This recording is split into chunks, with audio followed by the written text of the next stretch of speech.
Hello, CCF family. It's wonderful to be here with you. With me is Dr. Bruce Wilkinson, and this is a special edition of CCF Sunday Fast Track.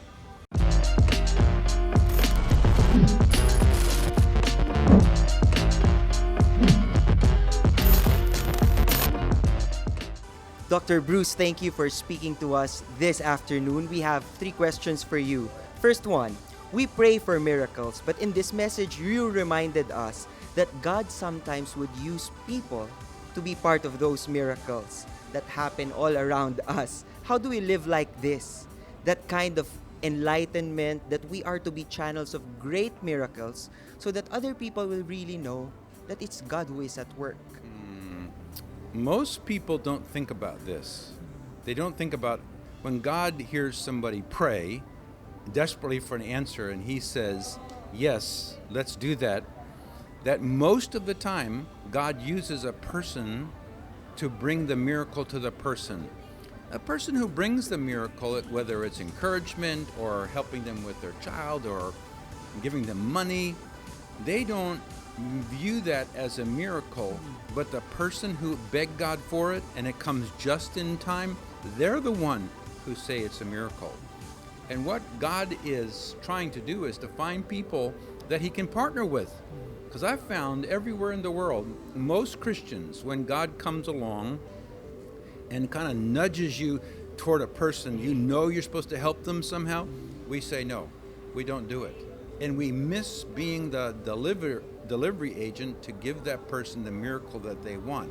When you start living this way and you start asking God, send me on more missions. I want a mission today. I don't care what it is. The answer is yes, I'll do this for you.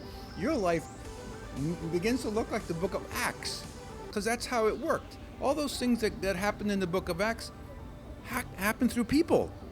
There wasn't the angels doing it. It was the people doing it. And they were believing that the Spirit of God would help them do whatever or say whatever was needed. And it's available for us today. Thank you for that reminder, Dr. Bruce. I was going to ask you a second question, but you answered it in that question. I'm glad to answer 2 questions at once. How about that? I'd like to be a bit more personal. You spoke to us for a total of 9 sessions, I think. My question is, how do you protect yourself from being so tired and you're now still able, more than able, to actually minister so intentionally to the students that you teach, to the people that you preach to? How do you do that?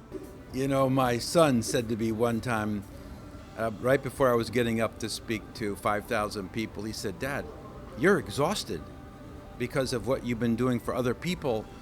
How are you going to get up to talk to those people? I said, Dave, they're not going to know I'm exhausted. They don't need me to be exhausted.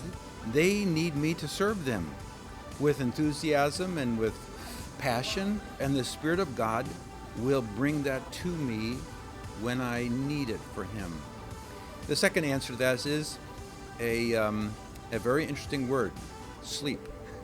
You go to bed at night and you sleep and you take breaks. You don't live like this. I don't go home and speak 9 times again. But when you're here, you realize this is one of those seasons that God has an agenda. I'm on a mission for him, for this church. And while I'm here, you have 100% every day. And we're all the same.